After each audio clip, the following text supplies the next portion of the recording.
perasaan yang kacau balau lah pokoknya, sudah merinding semua. Akhirnya Jaka nekat memberanikan diri untuk turun melewati areal tersebut. Turun, pelan-pelan naik motor, pas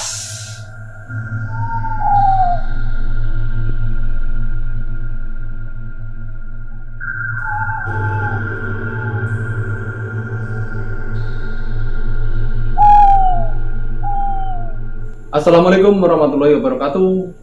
Salam jumpa kembali dengan Mas Cokro. Kali ini Mas Cokro akan mengisahkan sebuah kisah dari seorang pemuda, sebut saja namanya Jaka, yang menceritakan kisah mistisnya.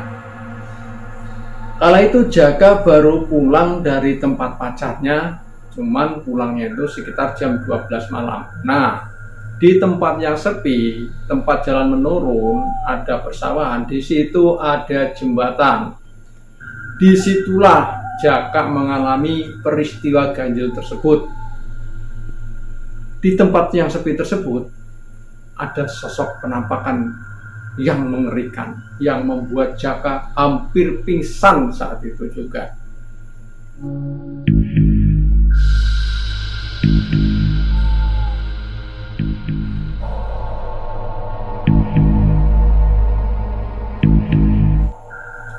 Sebelum dilanjut ceritanya, jangan lupa untuk tekan tombol subscribe untuk membantu mengembangkan channel ini, dan mudah-mudahan channel ini bisa menghibur Anda dan sobat-sobat sekalian. Kala itu Jaka ditelepon pacarnya, suruh datang ke rumahnya. Pas kebetulan malam itu malam Jumat Kliwon. Sebenarnya Jaka sudah ragu mau berangkat ke tempat temannya tersebut, karena mengingat malam tersebut adalah malam Jumat Kliwon. Biasanya mitos itu kalau malam Jumat Kliwon itu malam yang keramat. Namun karena pacarnya yang nelpon Jaka ini, mau nggak mau dia harus datang ke rumahnya walaupun dengan berat hati. Setelah Jaka bersiap-siap, pakai pakaian rapi, semprot minyak kanan kiri, minyak wangi, karena mau ketemu pacarnya. Akhirnya Jaka pergi ke rumah pacarnya dengan menaikin motor. Kala itu di tempat di mana kejadian itu terjadi, waktu berangkat Jaka belum merasakan sesuatu karena saat itu masih habis maghrib, selepas maghrib itu. Biasa saja lewat di jembatan yang di tengah sawah tersebut, biasa saja. Sampailah Jaka di rumah pacarnya. Ketika di rumah pacarnya, Jaka ngobrol ngalor ngidul sehingganya tidak terasa waktu menunjukkan kira-kira sekitar jam 11 malam. Jaka sudah mulai gelisah itu di tempat pacarnya, karena dia mengingat cerita-cerita masyarakat di situ bahwasanya di jembatan yang di tengah sawah tersebut, yang di turunan itu, di situ sering ada penampakan. Memikirkan tentang hal itu, akhirnya Jaka berpamitan kepada pacarnya untuk pulang. Setelah pulang, karena desa dari tempatnya si Jaka ini dengan si cewek itu agak jauh sih, mungkin sekitar 3 km. Jadi pas nyampe di tempat yang kata orang itu tempatnya itu angker, Jaka waktu itu sekitar pukul setengah 12. Nah, pas ketika itu kan jalannya menurun. Nah, dari perkampungan warga, keluar perkampungan warga jalan menurun. Nah, jalan menurun udah itu sawah tuh, bulak-bulak sawah. Nah, di situ ada jembatan. Ceritanya di situ dulu ada seorang perempuan hamil tua di jembatan tersebut bunuh diri di situ. Nah, bunuh dirinya itu dia mengenakan daster warna hijau. Nah, cerita yang kondang di warga setempat bahwasanya daster hijau itu sering menampakkan kemunculannya di jembatan tersebut. Nah, ketika sampai di jalan menurun itu tadi, Jaka sempat berhenti motornya. Berhenti, dia seperti seolah berpikir, berani nggak ya? Berani nggak ya? Kalau dia nggak berani melewatin areal tersebut, dia mau pulang kemana? Itu pikir Jaka saat itu.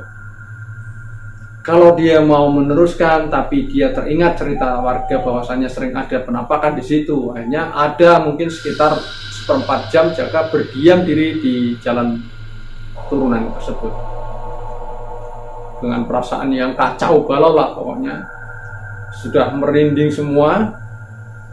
Akhirnya Jaka nekat memberanikan diri untuk turun melewati areal tersebut.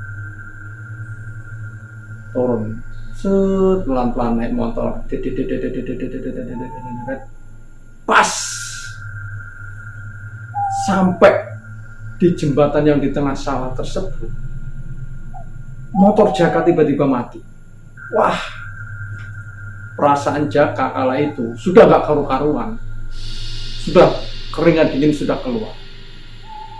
Di engkol motor itu bolak-balik di engkol, gak nyala-nyala, mati. Benar saja, di saat Jaka waktu itu mengalami kepanikan yang luar biasa, di jembatan tersebut waktu itu kan terang bulan, cuman belum purnama gitu, masih remang-remang lah terang bulannya itu, remang-remang. Ketika Jaka melihat ke arah jembatan tersebut, di situ sudah berdiri sosok berambut panjang, rambutnya itu acak-acakan, mukanya itu samar sih, samar, pucat samar, kayak gimana gitu ya. Nah, rupanya memang yang hadir di situ adalah sosok perempuan yang berdaster hijau. Seketika itu Jaka langsung gemetar, ketakutan.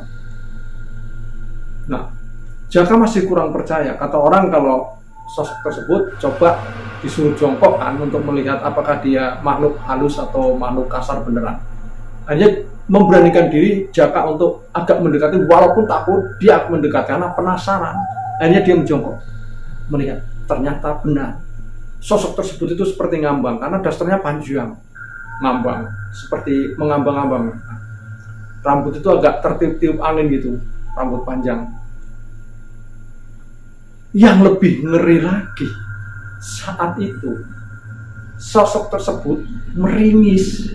Itu yang membuat Jaka hampir copot jantungnya, hampir pingsan di tempat itu. Tanpa pikir panjang, Jaka lari sekencang-kencangnya. Wah, lari pokoknya, dia sudah nggak mikirin motor lagi, ditinggal, lari sekencang-kencangnya. Ketika dia berlari, perasaan lama dia kan lari, sudah lari, nengok lagi ke belakang, masih ada sosok tersebut di situ. Lari lagi, nengok lagi, masih ada sosok itu tersebut di situ. Sampai wah, luar biasa capeknya, lari. Nah, setelah sampai masuk ke perkampungan warga yang di seberangnya itu, dia teriak-teriak minta tolong. Warga berdatangan kan keluar. Ada apa?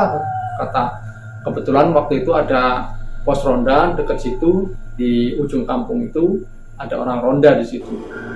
Datanglah orang ronda. Ada apa? Katanya, ada apa? Tolong Pak, tolong apa? Tolong. Nggak bisa ngomong Jaka kan, cuman tolong. Nah, udah itu dikasihlah minum. Jaka suruh tenang sama bapak-bapak yang ronda di situ.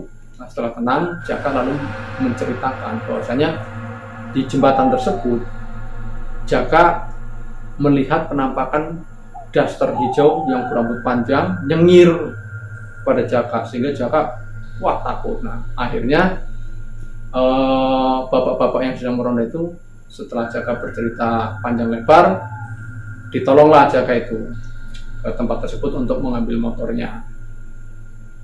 Nah, semenjak peristiwa tersebut, akhirnya Jaka kalau main ke tempat pacarnya nggak berani malam hari, mainnya pagi hari atau siang, nggak berani lagi malam hari. Begitulah tadi cerita tentang Jaka yang melihat sosok penampakan wanita berdaster hijau yang mengerikan dan seram. Dan mudah-mudahan sobat-sobat semua tidak mengalami hal semacam itu. Demikian tadi, terima kasih atas hadirnya. Dan bagi teman-teman yang sudah subscribe, saya ucapkan terima kasih juga. Mudah-mudahan kebaikan sobat-sobat semua dibalas kebaikan oleh Allah Subhanahu wa Ta'ala. Akhirul kalam, wassalamualaikum warahmatullahi wabarakatuh. Semoga terhibur.